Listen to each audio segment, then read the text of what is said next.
If you take virgin plastic and you replace it with virgin paper and you don't know where that paper came from, and it could be because the development of that paper could have cut down a tree from an ancient and endangered forest, you've actually damaged the planet more, because the preservation of carbon and the essentialism of that tree to preserving biodiversity and preserving soil strength is so critical. It's frankly even probably more critical than that plastic that you're replacing. Welcome to Nutrition Without Compromise, a podcast brought to you by Orlo Nutrition. We believe that nutrition shouldn't be an either or, that you should never have to sacrifice your morals for your health or that of our home planet. Join natural products veteran Corinna Bellizzi and experts from around the globe as they discuss healthy solutions that are better for you and better for the planet.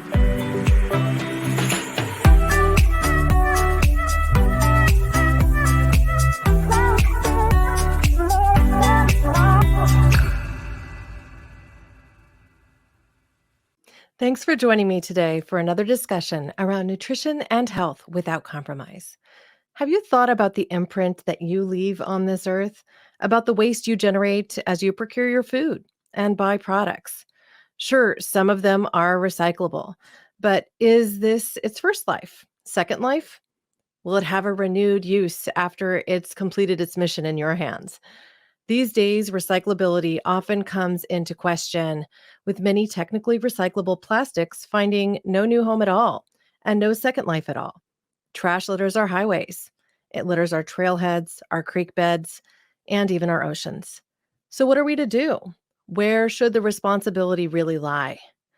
Today, we're going on a journey that invites you to think about your footprint as we focus in on all things packaging, from the materials you use in packaged foods and products that you buy, to even the boxes used to ship them to your door. And even those print materials that market and educate you about the sometimes sustainable products and services you've bought or are just considering buying. To unpack this topic, okay, that might have been a little punny, to get to the bottom of this issue and have an open discussion about how we can do things differently to lessen the impact that each of us have with our consumption. I'm joined by Saloni Doshi. Saloni serves as the CEO and Chief Sustainability Officer of EcoEnclose, a company that's dedicated to create plastic-free shipping solutions that are kinder to the environment for e-commerce companies. She is passionate about helping conscious companies thrive and pursuing advancements that will help us all build towards a truly circular materials economy. For those of you watching this episode on YouTube, you'll see an example of her work. Saloni, Hey welcome there. to Nutrition Without Compromise. Thank you so much, Corinna, for having me. Well, thank you for taking the time today. Now, I understand that you also have a background in the development and growth of sustainable food and agriculture.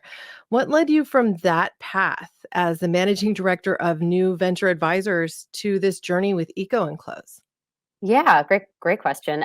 With the New Venture Advisors, we really focused on transitioning monocrop farms into sustainable polycrop sort of production facilities and how to make them do that in a way that was profitable, worked for the families that owned those farms, but also met the development and sustainability goals of the municipalities. So it was incredible work.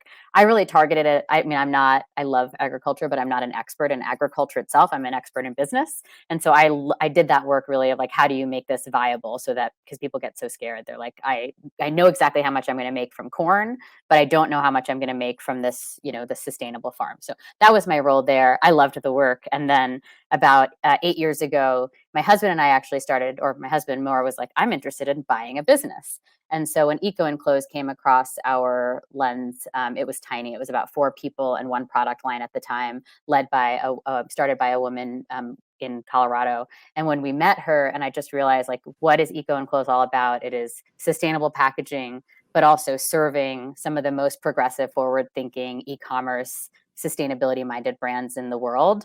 That was so appealing to me, because you're at EcoEnclose, you're focused on building a more sustainable, more circular product and guiding companies to do that well, right? To sort of pursue sustainability well. So the intersection of business and sustainability was probably even more pronounced at EcoEnclose than it was in my former life in sustainable agriculture. And so at the beginning, I split my time between both. And as EcoEnclose got bigger and bigger, I managed to come here full time, and it's been just a passion project ever since. Wow. Well, I have to say, it is a journey every single day. It's one of those things where, each of us, we make an impact in every purchase we make. I've been frustrated to the point where going to the grocery store these days, I've not been getting the berries that I want to eat because they're just packaged in plastic and it feels wasteful. Mhm. And I'm able to get to my local farmers markets occasionally, but not every time. And sometimes the sellers that are there have them in plastic cartons too. So it just feels like we need to shift our entire patterning into something that is more focused on what can be a truly sustainable world. I know that some are concerned with paper use too, because they'll say, oh, well, you've got the paper solution, but that's cutting down more trees. So, how do you answer that question when it comes your way? Yeah, that's a great question. I will be really honest to say that we do have some parts of what we sell that are plastic. It's always 100% high levels of 100% recycled with high levels of PCR. But we spent a lot of our energy focused on plastic free solutions, and we work with a lot of brands that are trying to go plastic free. And you hit the nail on the head. We work very closely with an organization called Canopy, Canopy Planet. I think they're phenomenal. They're like one of the leading advocates out there to preserve ancient and endangered forests, and we're a policy holder for them. So that means we're a Pact for Good policy holder. They're incredible. They're such experts in this space, and we've really worked closely with them to understand.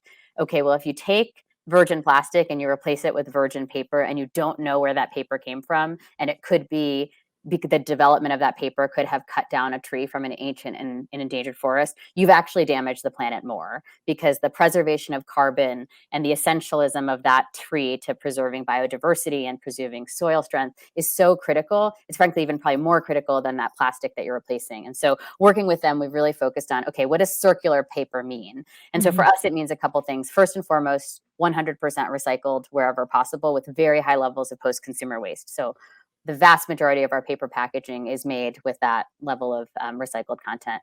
The next layer, like let's say you can't get 100% recycled, there's a couple of reasons why. It might be supply. It might be the fact that paper strength does degrade when you increase recycled content. The fiber lengths get smaller, so the actual strength of that paper board decreases.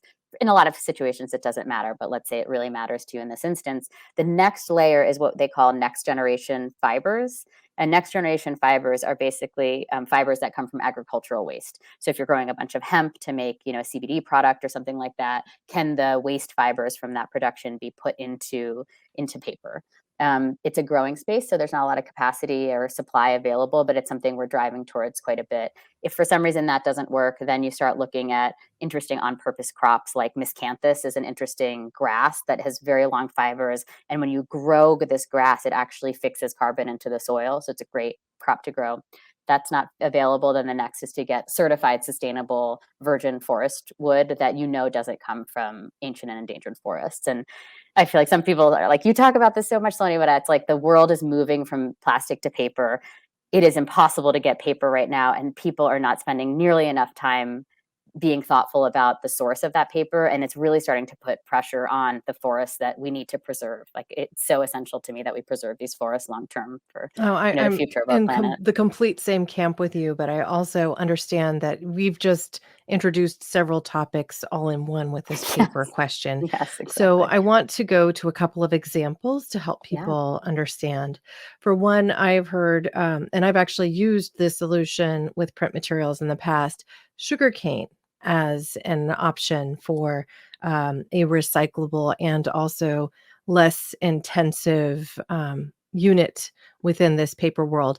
What is that availability today? Because when I worked with it in the past, we sometimes had to bulk buy and buy a lot more than we might need to create the boxes that encompass product, Hmm. but then we might need for some time. And one of Yeah. the attributes of sugarcane in this case was that if you made cardboard from it, the cardboard would become a little bit more brittle with time.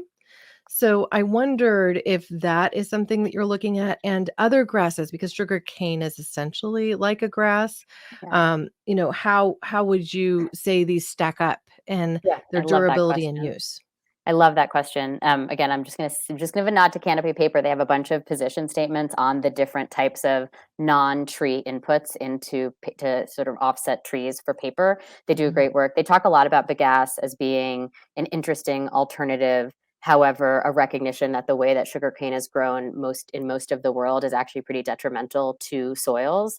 It's a high fertilizer, high pesticide, high water consumption. It's a monocrop. It does degrade soils. And so while it is really interesting if you're already in a sugarcane plantation, it's great. Let's use the sugarcane for its primary source and let's use the waste product to make paper. That's essential. But to recognize that if we try to replace all of our paper with sugarcane byproducts, we're actually going to damage the soil more or damage the world a little bit more. And so it's a very balanced question.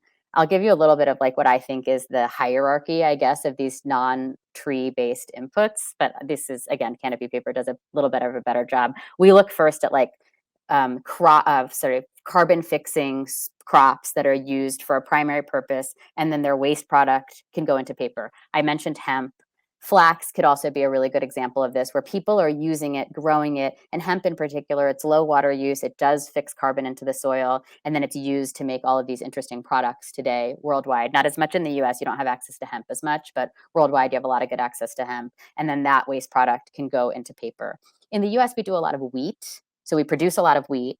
It's not bad for the soil. And then the wheat straw can go into paper. We actually have a product that's 20% wheat straw. I will say wheat straw is not very strong. So hemp fibers are long. It strengthens paper when it's added. Wheat straw is like as much, the fiber length is similar to recycled paper. So you don't add strength to the paper by adding it to it. So it's a little bit like recycled paper. So it has some setbacks there. Then the next layer that I get excited about are, I think I mentioned miscanthus, which is called elephant grass.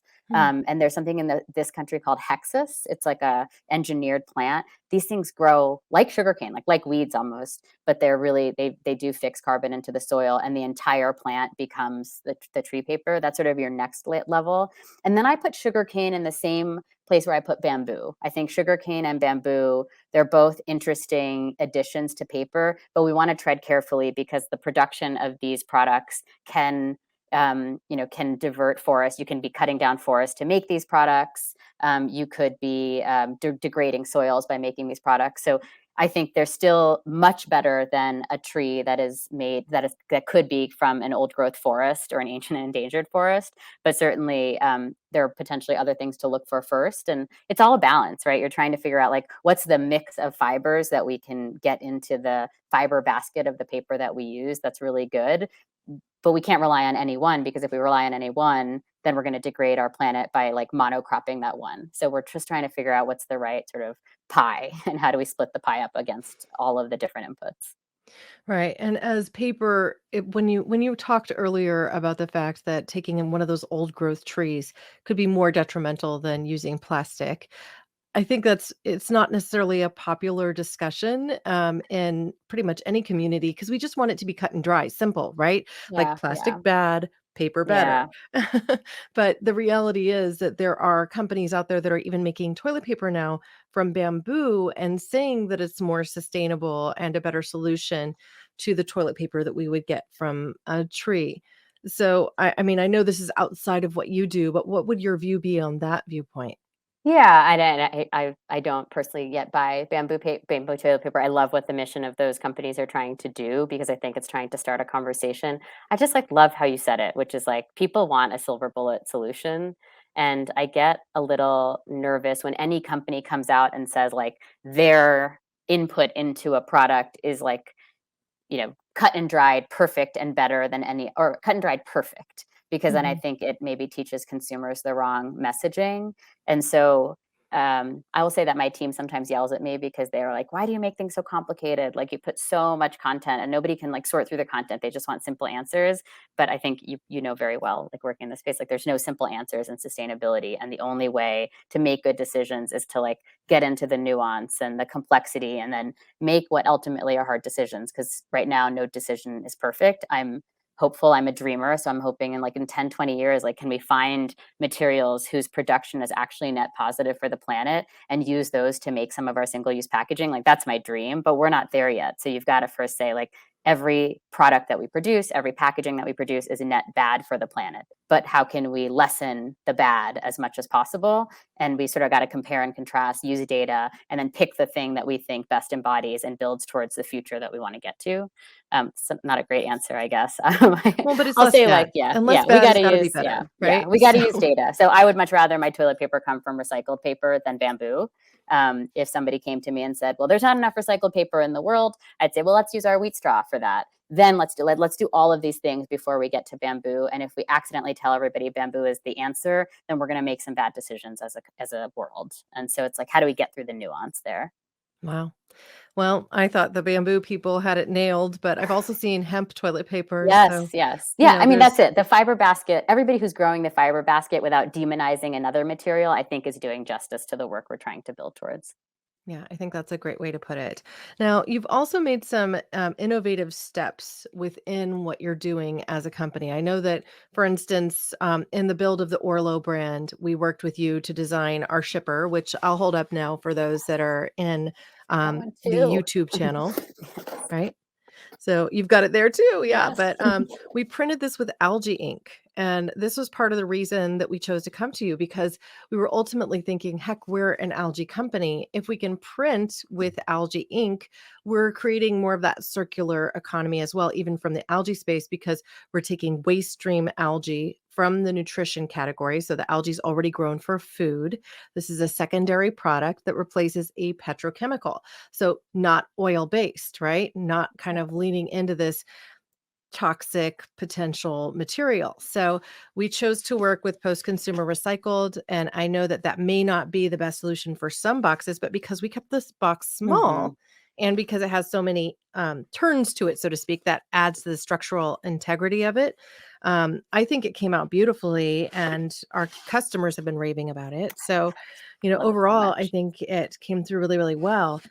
So I wanted you to talk for a moment about this journey to working with Algae Inc. Because I know we would like to say, oh, it's super simple and you just, replaced it and no problem. But of course, you had to go through some basic vetting and preparation, ensure that the algae could work on your materials, on things like craft and on a craft that was recycled. Because again, it's like, how wet is it? Is it going to absorb more? I mean, you have to get the formula right. Isn't that correct? You got it. And I think you've had Scott on this show, Scott Fulbright from Living Yes, Ink. that's So true. he's So, probably shared quite a bit of his part of the journey. He and Steve are the inventors of this incredible innovation. So that's where the credit is due. Where I think EcoEnclose played a role is just like you come up with an innovation. Scott says this really well. He says it a lot in his LinkedIn, but like the idea that you can come up with an invention, but it doesn't matter until somebody starts using it. And the first people who start using it are not like the Nikes of the world, right? Like Nike just launched a line with algae ink, but it took them 5 years to get there because the first people who use a technology are usually the folks that are like, we want to be mavericks, we want to try this, and we're willing to make mistakes along the way. And so when we met Scott, we met him in early 2017. He had this there was like a technology around algae ink. He had like a Kickstarter where they did something, and it was like, hey, like we can screen print with this in our house, but we don't really know what else to do with it. And we said, okay, well, let's try to see if we can print our boxes in it. And actually, would you mind if I think Scott probably made this. I want to make like the idea of what algae ink is, because I didn't understand ink until I met Scott. And he probably gave this overview, but for people listening today, I think it's helpful to understand this. I have a bucket here of an algae ink that we have in our print shop back there. And so if you take wow. a bucket of ink, 80% of it is water or solvent if you're using a solvent-based ink, or soy. Then 20 or 10% of it or so is additives, like things that help with the drying and making sure it doesn't rub off. And then 10% of it is pigment.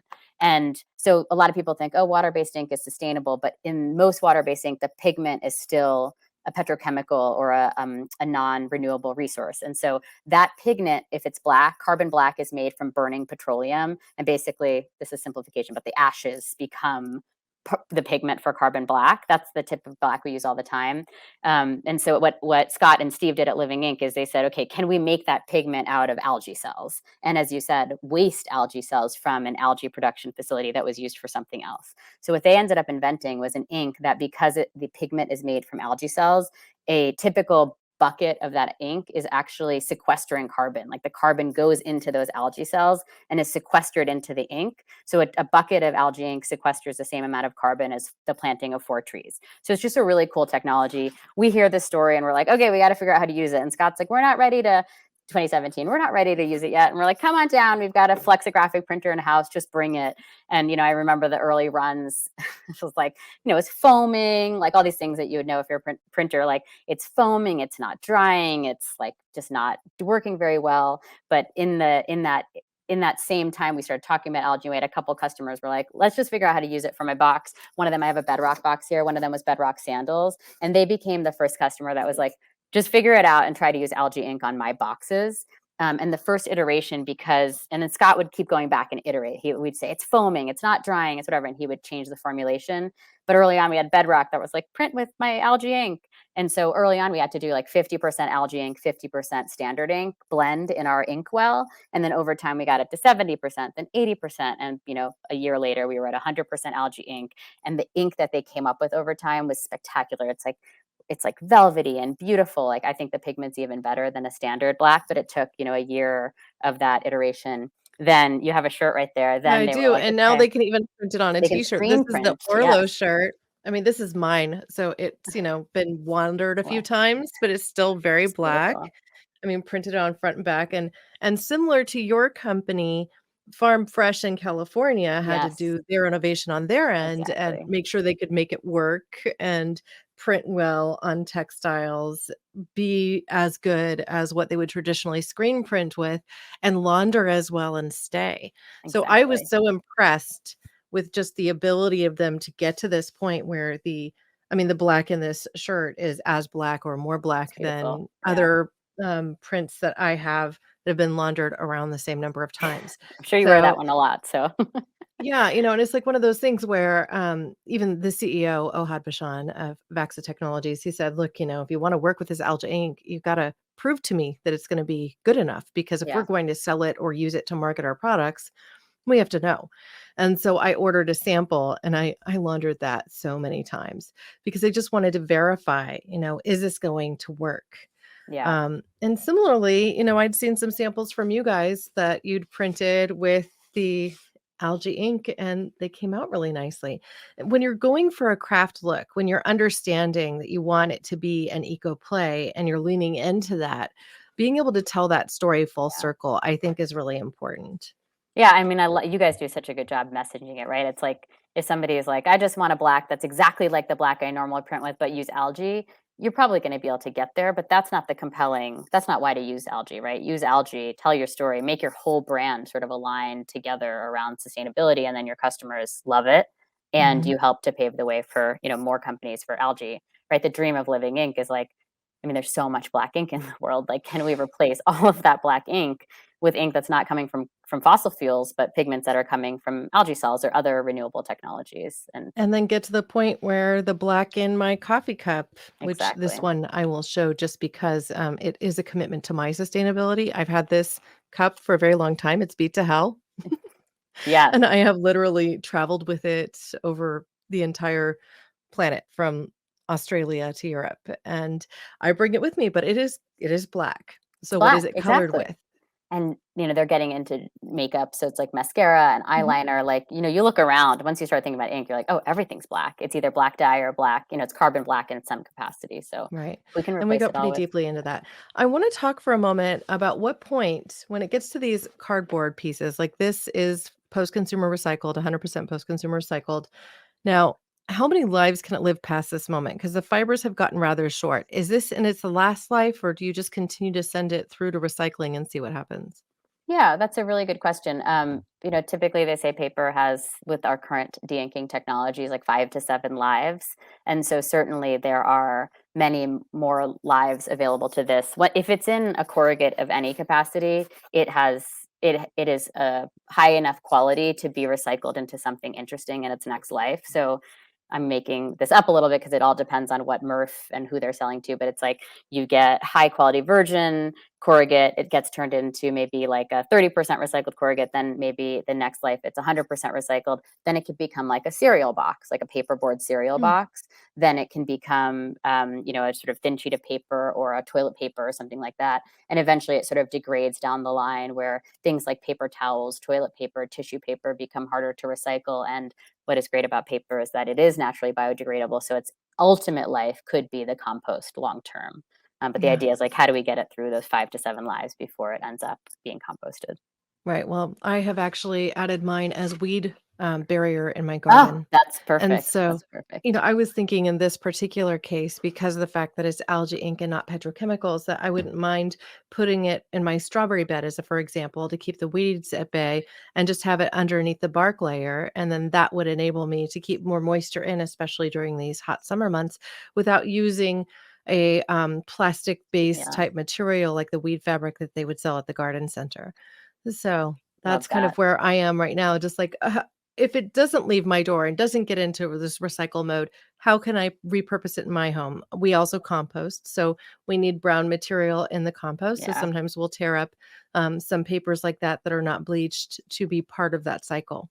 Yep, that's great. We have a bunch of local gardeners who pick up our card because we have scrap. We manufacture the cardboard in house, and then we've got scrap, and they'll pick up the scrap. And I do the same to lay down in their, raised beds, and it's incredible. It's a great solution. Yeah, I mean, I discovered it on watching videos on YouTube, and I was like, "You can do that? I'd never Yeah, thought about it." yeah, So, and you feel good yeah, it about was it. something new I tried this year, and so far it's working quite well. Good for So, you. yeah, thank you. So I wonder if there's anything really new that you're working on that you're excited about. I know you mentioned something in the stamp arena with algae inks. Talk about Yes. that. Yeah, yeah, I'll talk about algae, and then we've got one other thing I'll talk about there. But so for years, we've been, printing on boxes, and we've had some smaller companies who are like, I'm not at a level where I can print my boxes with an MOQ of 250 or 500 with algae ink, but can you get stamp ink? And stamp ink is interesting. It's a little bit different because it needs to have a different viscosity and consistency than a flexographic ink. It also has to stay wet in a stamp pad, but not be sticky. It has to dry quickly on your substrate and has to work with the sort of interesting quality rubber stamp. And finally, I was like, this is my skunkworks project. I spent like 2 days back in a lab, like trying to mix a bunch of things together, like water, glycerin, alcohol, ink, pigments, etc. And finally got to a consistency that I felt really good about. Have been testing it for a week and then got, 10, 20 folks just to be sampling it. So right now we've got, I think 10 this week sampling this stamp pad ink. It's like, and then you roll it onto an uninked stamp pad, like that. And then, you just sort of you'll like stamp that and you get that. And what is really cool about this is that it'll open up the algae ink technology to companies that you do stamp as their branding, right? The smaller companies, people who also are maybe stamping like urgent things on their papers. Like it's just going to open up this technology to a bunch of more players than who have access to it now. So I'm hopeful in a couple of weeks we'll have it live on our site, and it'll just be a really great way to make the technology more accessible. I love that. I happen to know the founder of a company out of the Pacific Northwest called Bar, Hmm. and they use a spray paint presently on Oh, their box, but I think this might be a better do they do solution. like a stencil and a spray paint? Yeah, Okay. exactly, and, their mission is really to get plastics out of your bathroom, and so they do, bar form shampoo and Oh, conditioner, I love that. right? I love that, And yeah. so they do have plastic as the container for it because it needs something that doesn't degrade in the shower, Yeah, and not glass, not breakable, but it's one single piece that you could use multiple times over and just keep refilling, yeah, which greatly reduces your reliance on the plastic, and it is a post-consumer recycled plastic to start with, and so they're making some inroads in that way to clean up our bathroom routines, and so it seems like if you had a solution like that, that might be something he's interested in too and yeah, could reach and out for honestly, we're sure. also really open. If anybody is listening and they're like, "I don't know what to do with it," I'm open to just sending you a batch of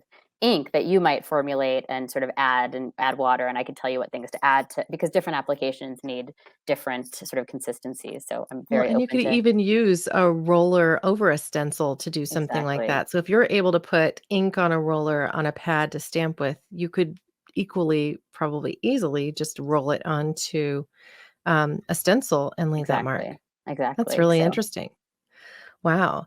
So, what else did you want to share with us today? Because you said you had one more Oh topic you yeah, wanted to one thing cover. that I'm just gonna just give a little teaser. We're really excited about it. Is that so? Every mailer in the world, I know we've been talking about boxes. Mhm. Every mailer with a self steel has what they call this strip. It's like Yes. a steel strip, and it reveals the sort of the stickiness that then closes the mailer. And so, what is interesting is that even in a 100% recycled mailer, where this actual mailer is 100% recycled, that seal strip is made with virgin paper and it's silicone coated. And people will argue if silicone is a plastic or not. In our definition, we call it a plastic because it is a synthetic material, even though it's made of sand and not fossil fuels.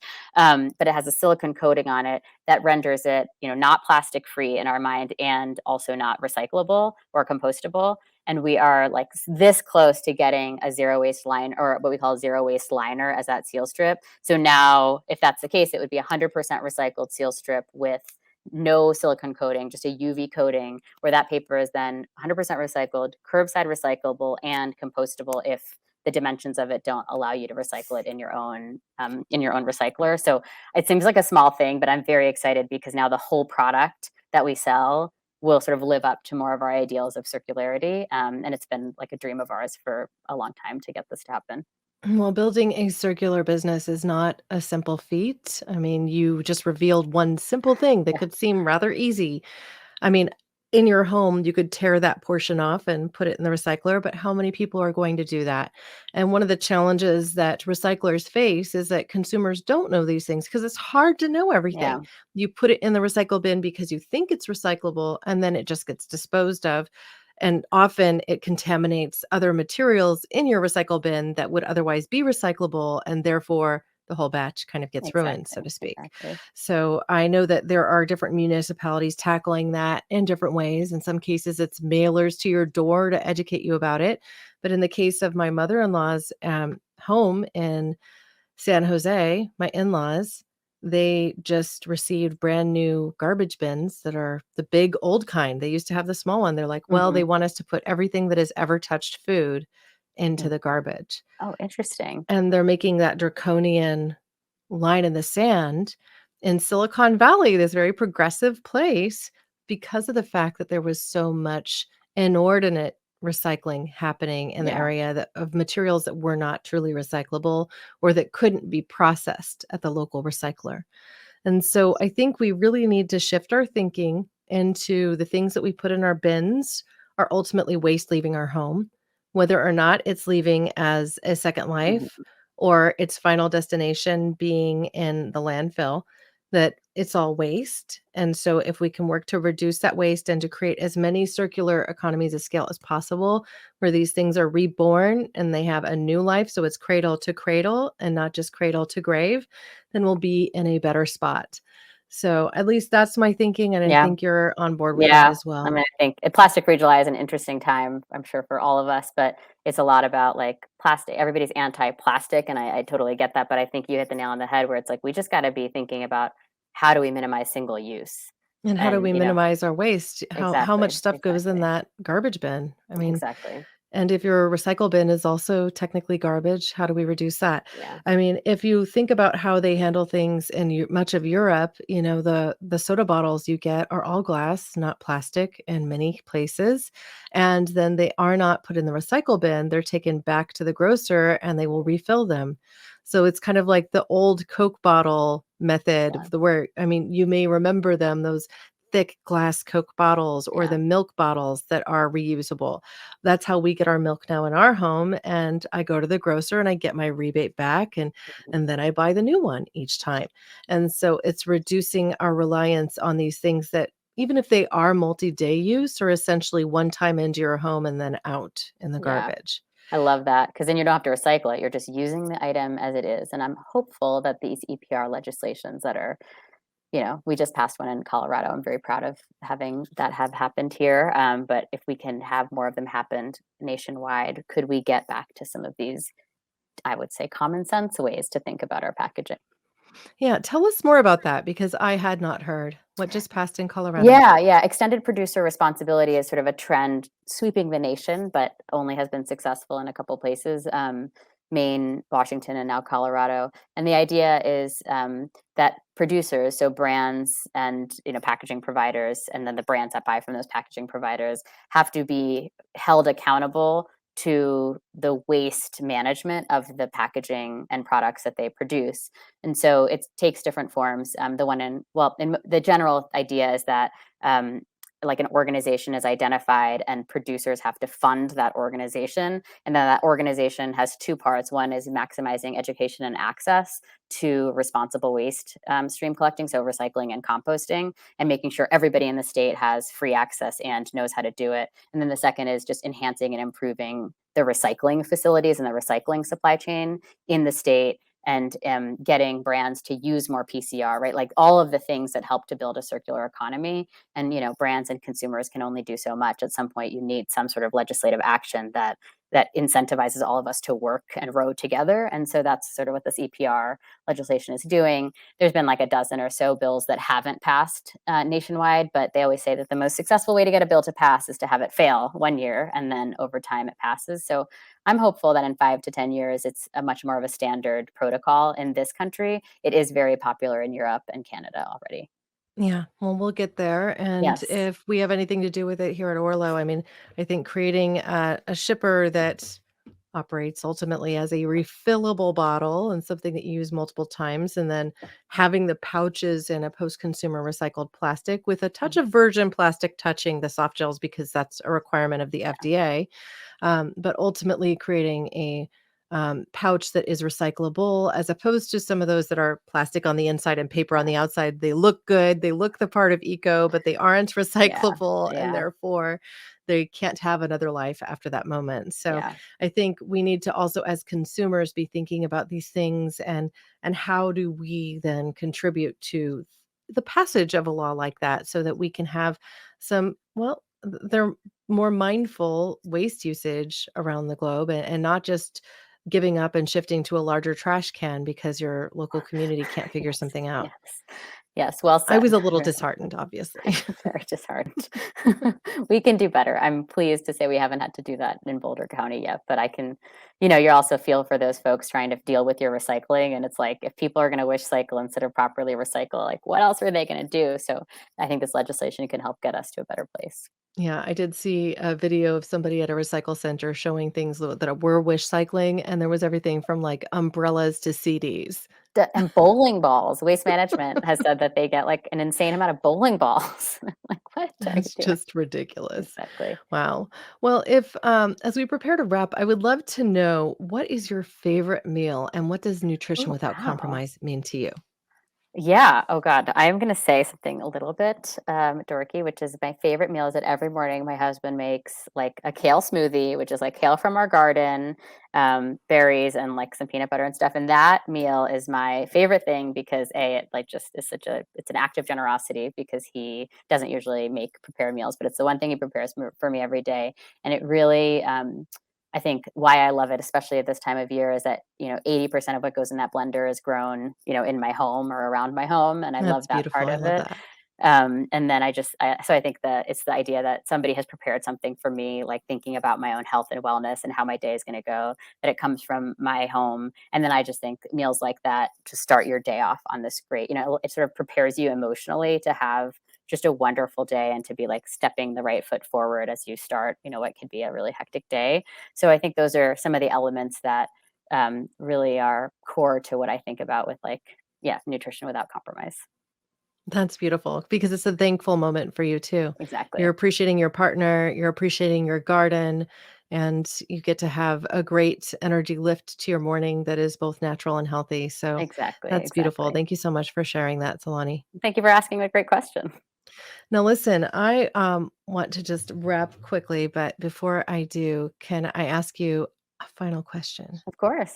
Is there anything that I haven't asked you that you wish I had? And if there is something, you can ask and answer that, or just leave us with a final thought. Yeah, you've done a marvelous job. So I wouldn't say you haven't asked anything. I think the final thought, which hopefully listeners will hear, has been a thread through what I'm talking about, is just a recognition of, I would say, data, science, and balance as you're thinking about the world of sustainability. So avoid demonizing materials or people or companies, avoid like thinking something is the silver bullet, and recognize like for all of us consumers, brands, producers, et cetera, to make strong, good decisions, the more we know the facts and we navigate them in a way that's sort of like collectively compassionate and moving us to the end vision we want to get to, the better we're going to be, because we're going to make a lot of bad decisions if we think there are silver bullets and demons out there. Well, isn't that the truth?